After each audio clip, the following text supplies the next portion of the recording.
Et nous continuons cette émission avec Enjeu Patrimoine, un enjeu patrimoine consacré au sujet des stratégies ESG. Nous allons nous demander ensemble si les stratégies ESG sont en train de reculer en Europe, mais aussi aux États-Unis. Pour en parler, nous avons le plaisir de recevoir deux experts du sujet sur le plateau de Smart Patrimoine. Nous avons le plaisir d'accueillir tout d'abord Kim Nguyen. Bonjour Kim Nguyen. Bonjour. Vous êtes le président de Kermit et à vos côtés, nous avons le plaisir d'accueillir Anne-Catherine Husson-Traoré. Bonjour Anne-Catherine Husson-Traoré. Bonjour. Vous êtes la directrice des publications de Novetic. Alors si nous soulevons la question dans Smart Patrimoine, c'est parce qu'il y a beaucoup d'actualités qui pourraient nous laisser penser ça. J'en ai noté quelques-unes. Il y a quelques mois, certains des plus gros asset managers mondiaux ont quitté Climate Action 100+. On voit aux États-Unis des alliances politiques pour effectivement aller contre la prise en compte des critères ESG dans les investissements. Il y a des amendements qui ont été déposés au Sénat, des études qui montrent effectivement que on est plus dans un recul du sujet aux États-Unis, alors qu'en Asie, par exemple, on est sur une montée en puissance du sujet ESG. On voit que de moins en moins de fonds ESG sont lancés chaque année, et on l'a d'ailleurs mentionné dans l'émission. Et on a vu qu'en 2024, en Europe, 350 fonds ESG ont été fermés et 50 arrêtent de se revendiquer simplement ESG. Est-ce qu'on est face à un recul de l'ESG, Anne-Catherine Husson-Traoré ? Alors, il faut bien distinguer le phénomène américain du phénomène européen. C'est pas la même chose. C'est-à-dire qu'aux États-Unis, l'ESG, en fait, pour les républicains qui le combattent de toute leur énergie, c'est en fait d'abord le symbole du wokisme. C'est-à-dire qu'en fait, ils considèrent que c'est ce qui promeut les politiques de diversité dans les entreprises, et c'est ça qu'ils combattent. Et c'est pour ça qu'ils se sont mobilisés pour faire la guerre juridiquement à tout ce qui est ESG. L'autre pan, c'est qu'ils pensent que c'est un obstacle au profit de court terme, et en particulier autour des énergies fossiles. D'accord. Donc l'idée, c'est qu'ils combattent ceux qui ont à la fois des politiques climat et qui promeuvent la diversité en entreprise. Et ils le font de façon très active. Le paradoxe, c'est qu'en fait, pendant ce temps-là, la finance verte aux États-Unis augmente considérablement. On a eu 15% d'augmentation en 2023 et on est à 3 400 milliards de dollars qui financent les technologies vertes et les énergies renouvelables en particulier, y compris au Texas. Donc il n'y a pas d'incidence entre actions politiques menées par des sénateurs républicains et finalement l'impact en finance. D'accord. Elle est vraiment, et on voit très bien, et c'est un enjeu aussi des élections présidentielles, le retour d'une espèce d'ordre moral très religieux, très évangéliste, etc., très anti-homosexuel, femmes. Bien sûr. Et en fait, le mouvement anti-ESG, c'est ça. Et évidemment, il y a aussi le côté énergie fossile. Je rappelle que Trump veut forer. Donc on est bien sur cette logique-là. En Europe, c'est très différent. En Europe, c'est vraiment l'ESG, ça devait être, avec la stratégie lancée en 2018, le pan qui permettait de financer, en orientant toute la finance européenne, le pacte vert. Bien sûr. Et avec des réglementations qui concernaient à la fois les investisseurs et les entreprises. Ce qui recule en Europe en ce moment, c'est le pacte vert lui-même.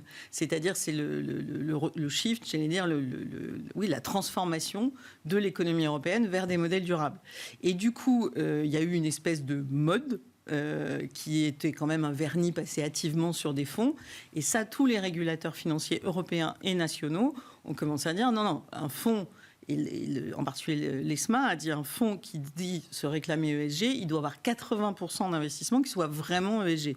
Donc le recul, il est plutôt dû à ça. D'accord. On perd sur un marché qui compte plus de 4000 fonds, on en perd 300 qui effectivement ne vont pas révolutionner le marché de l'ESG parce que ce n'était pas forcément les plus crédibles. Kim Nguyen, si je comprends bien, en Europe, ce recul constaté dans les chiffres que j'ai donnés, il est lié à un durcissement de la réglementation où on peut plus simplement dire qu'on fait de l'ESG, mais maintenant il faut le faire et le prouver. Je crois que ce que disait Anne-Catherine est tout à fait exact. C'est-à-dire qu'il y a une réglementation qui se durcit. On ne peut plus s'afficher ESG alors que on ne l'est pas vraiment. Donc les choses se normalisent. D'accord. On n'avait pas forcément les bonnes définitions. Maintenant, ça se définit. Et puis, je pense qu'il faut aussi voir sur l'ESG, je pense qu'on peut parler de recul sur les parties les plus avancées. Mais je pense qu'on a un socle aujourd'hui qui n'existait pas là, il y a 5 ou 10 ans. D'accord. Voir, c'est qu'aujourd'hui, même quand les sociétés... Et ce socle, il est solide, ce que vous dites. Voilà. C'est-à-dire qu'aujourd'hui, toutes les sociétés pratiquent un peu d'exclusion, un peu de... Voilà, les choses ont avancé. Les techniques sont aujourd'hui se diffusent même dans les fonds qui font pas d'extra-finance comme ça ou qui font pas de ESG formellement. Ils utilisent des techniques de plus en plus où ils font appel aux mêmes techniques et aux mêmes analyses que les fonds ESG. On a des études aux États-Unis qui montrent qu'on a une convergence entre les fonds non ESG et les fonds ESG, enfin en termes de techniques. Les fonds ESG utilisent de plus en plus de techniques financières standards aussi. Évidemment, ils cherchent la performance et les fonds non ESG utilisent aussi les mêmes méthodes d'analyse. Donc on a une convergence et on a un socle qu'on voit pas forcément dans l'affichage. Il faut bien distinguer effectivement l'affichage, comme disait Anne-Catherine, où il y a eu un nettoyage fort, et la réalité du terrain, où quand même je trouve que l'ESG a continué de progresser et d'être présent. Donc si je comprends bien, quand on voit que cette année, par exemple, on a un certain nombre de fonds ESG qui sont fermés en Europe, si on voit qu'il y a moins de fonds ESG qui sont lancés en 2024 qu'en 2023, moins de fonds ESG qui sont lancés en 2023 qu'en 2022, ça, c'est effectivement une réalité, mais ça ne doit pas cacher le fait qu'il y a des bases solides et des avancées solides en matière d'ESG. Je pense qu'il y a de réelles avancées. De toute façon, on peut le voir aussi avec la nouvelle version du label, ISR en France. Oui. Il y a quelques fonds qui vont sortir. C'est pas pour autant qu'ils vont abandonner ce qu'ils ont fait depuis des années sur l'ESG. Simplement, par rapport aux enjeux et aux exigences qui sont très élevées maintenant de la nouvelle version du label, ils peuvent plus suivre. C'est pas pour autant, encore une fois, qu'ils vont abandonner ce qu'ils ont fait avec la version 2, qui était déjà bien. Donc voilà, il y a cette cassure qui fait qu'on a une exigence de plus en plus forte sur les fonds qui se veulent les plus avancés en termes ESG, mais que derrière, il y a quand même une suite. Et puis, je crois qu'il faut aussi prendre en compte la demande. Hein. C'est la question, c'est aussi, c'est bien l'offre. On parle beaucoup de l'offre, mais les investisseurs. Oui, voilà, et je pense qu'il y a beaucoup de sociétés de gestion qui avaient fait énormément d'investissements et qui se demandent aujourd'hui si il faut continuer au même rythme ou est-ce qu'on attend que la demande nous rattrape, parce que la demande n'est pas forcément là non plus. Hein. Ça, c'est une vraie question qu'on a déjà abordée plein de fois dans votre émission. Mais... Anne-Catherine, nous autres, oui. Alors, ça, c'est un vrai point. C'est-à-dire qu'à Novetic, à un moment, on parlait d'ISR de conviction, c'est-à-dire d'investissement socialement responsable, où vraiment les gérants affichaient des portefeuilles assez différents des portefeuilles benchmarkés classiques. Bien sûr. Et c'est ça, en fait, qui marche le mieux auprès des clients. Oui. Parce que... en termes de demande. En termes de demande. Parce qu'en fait, là, on tourne en rond, alors franchement, depuis 15-20 ans, je pense, sur quelle est l'offre, quelle est la demande. C'est un marché d'offres, de toute façon, mais c'est un marché où il y a un décalage énorme entre l'offre et la demande. Concrètement, le sondage du Forum pour l'investissement responsable, qui sort chaque année à l'automne, montrait très bien qu'en fait, pour les clients potentiels, les épargnants, un fonds crédible de finances durables, il doit exclure un certain nombre de secteurs, à commencer effectivement par les énergies fossiles et par l'armement, par exemple, et puis il doit privilégier des secteurs assez visiblement et compréhensiblement verts. Donc, effectivement, d'où les fonds thématiques, par exemple, ou ce genre de choses qui sont plus lisibles, surtout si les investissements sont en raccord avec l'image du fonds.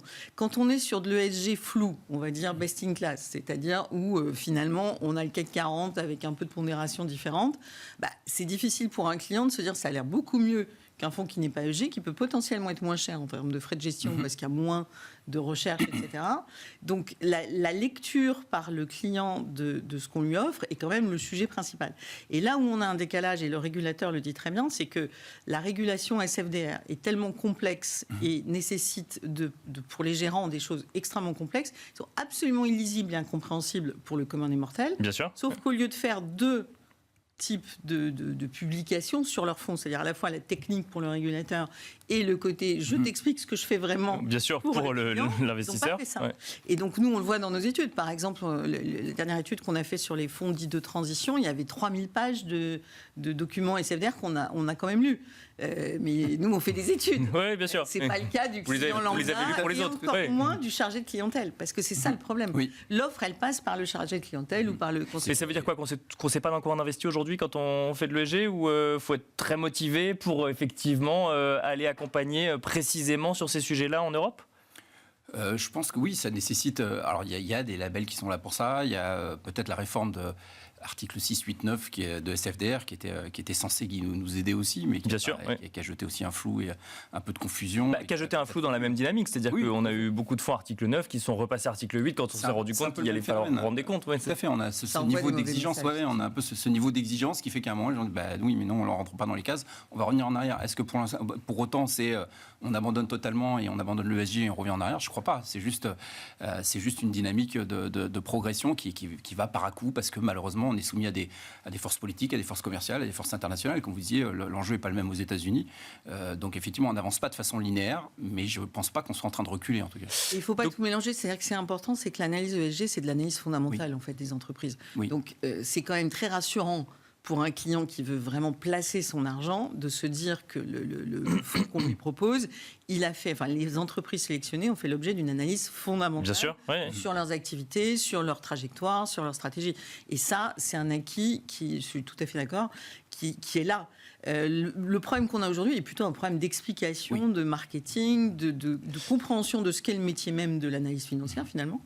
Et là-dessus, on s'est noyé dans un jargon technique où plus personne n'y comprend grand-chose. Le gros flou de l'ESG au sens. Oui, mais avec quand même un label ISR qui s'est réformé récemment. Enfin, il y a quand même des choses qui vont dans le bon sens pour aider les investisseurs à comprendre dans quoi ils investissent et comment guider leur choix d'investissement. Un label Finansol aussi qui existe, un label Greenfin. Le label ISR, mais on va dans le même sujet, c'est-à-dire que le label ISR essaie de sortir un peu du flou de l'ESG en allant plus vers l'impact, en prenant les PAI, en allant plus vers une forme vers double matérialité qui est demandée par SFDR. Donc effectivement, ils sortent de cette notion de flou où ils étaient, qu'on leur a beaucoup reproché, qui a fait la clé de son succès, mais qui aujourd'hui fait qu'il y a des fonds qui disent bah oui, mais moi, je ne peux plus suivre. Donc ça veut dire que plus l'ESG se structure en Europe, plus effectivement on a des mouvements de va-et-vient qui laissent entendre que quand on ne respecte pas toutes les règles, effectivement, on change un petit peu son discours, quoi. Le problème, c'est qu'il faut revenir à l'intention des gérants.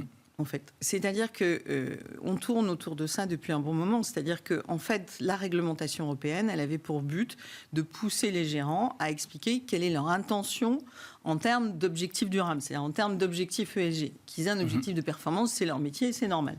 En revanche, ils devaient le compléter par l'idée de dire, bah oui, je veux plutôt investir dans tel type de secteur, etc.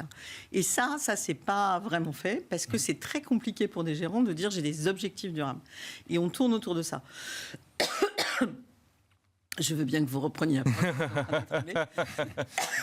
On tourne autour effectivement de ces objectifs durables. Moi, j'ai quand même une question pour vous. Est-ce que vous voulez que vous apporte un verre d'eau? Non, si, ça va aller. Moi, j'avais quand même une question aussi. Alors, effectivement, on regarde ça au global. Donc, j'ai bien compris que États-Unis et Europe sont dans deux dynamiques différentes, mais on voit quand même que ce qui se passe au niveau politique aux États-Unis est suivi de près au niveau européen. Est-ce que quand on voit que le politique se saisit du sujet anti-ESG, ou en tout cas les républicains, même si effectivement il y a un amalgame avec ce qu'ils appellent le wokisme, est-ce que ça doit inciter en France à regarder un peu différemment le sujet ? Alors, ce qui est terrible, c'est qu'on est en train de passer à côté de quelque chose, justement à cause d'une espèce de peur de l'hydre américaine qui n'existe pas vraiment. Ce que je veux dire par là, c'est qu'ils sont tout bonnement, gentiment en train d'en faire un business fructueux. D'accord. Tout ce qui est finance verte, possiblement un peu de ESG. Et pendant ce temps-là, nous, on est complètement tétanisés avec une réglementation dans laquelle on s'embourbe, et surtout en pensant que c'est en train de reculer, que de toute façon aux États-Unis il y a Trump, etc. Mais en fait, on n'arrive pas à comprendre que le business des entreprises va se faire en mesurant leurs impacts positifs et négatifs et en essayant évidemment de minimiser leurs impacts négatifs qui sont en train juridiquement de leur revenir dans la figure, que ce soit, je sais pas moi, la taxe sur les produits saturés en sucre, c'est de l'ESG en fait. Bien sûr. Que si vous investissez dans l'agroalimentaire et que vous ne regardez pas un certain nombre de sujets qui sont en train de devenir juridiques, là vous allez perdre financièrement. Donc le problème, c'est qu'on est un peu tétanisé, on ne sait plus très bien parce qu'on n'est pas allé jusqu'au bout de la logique de faire de la finance durable. C'est pas faire un petit laboratoire dans un coin, c'est vraiment transformer son modèle d'analyse financière. Et ça, nous, on est en train de se dire oui, mais bon, les États-Unis, finalement, ils en veulent plus. Alors, c'est vrai à des échelles, on voit ce qui se passe avec BlackRock. C'est-à-dire que BlackRock et son patron, Larry Fink, est devenu une cible aux États-Unis, ça c'est vrai. Donc du coup, un peu lui tétanisé par le fait qu'il est réellement devenu une cible, ça peut être dangereux aux États-Unis. Oui, bien sûr. Du coup, ils ont reculé et ils se font rattraper par la patrouille puisque c'est le plus gros investisseur ESG. On est sur même en France, ils se font rattraper par la patrouille, même en France, puisqu'ils ont il y a une plainte devant l'AMF. C'est ce que je voulais dire. Il y a une plainte devant l'AMF qui a été portée contre BlackRock récemment, donc même sur le marché français, eux, ils se font attaquer. Voilà, et pour une raison très simple, c'est parce qu'ils se font attaquer par une ONG qui s'appelle Client Earth sur l'idée que dans les fonds ESG, il y a des énergies fossiles. Et ça, c'est pas possible, et c'est vrai que c'est pas très lisible pour tout le monde. Donc, il y a un moment où on est un peu à la croisée des chemins, et donc soit il va falloir y aller, et vraiment, parce que de toute façon, on a besoin d'énergie renouvelable, on a besoin de choses comme ça. Il faut arrêter de se raconter que les États-Unis le font pas. parce qu'ils sont en train de prendre les parts de marché tranquillement. Et nous, on est là en train d'attendre un vieux pays fatigué, les choses. Sur les parts de marché, oui, on le voit sur la donnée. Et on arrêtera là-dessus. Le marché de la donnée, il est américain aujourd'hui. C'est même très embêtant. Donc, voilà. Et ils ont racheté les restes de l'Europe. Merci Anne-Catherine Husson-Traoré, merci Kim Nguyen. On va malheureusement devoir finir là-dessus. Merci à tous les deux en tout cas de nous avoir accompagnés dans Enjeu Patrimoine. Et quant à nous, on se retrouve tout de suite dans l'œil de l'expert.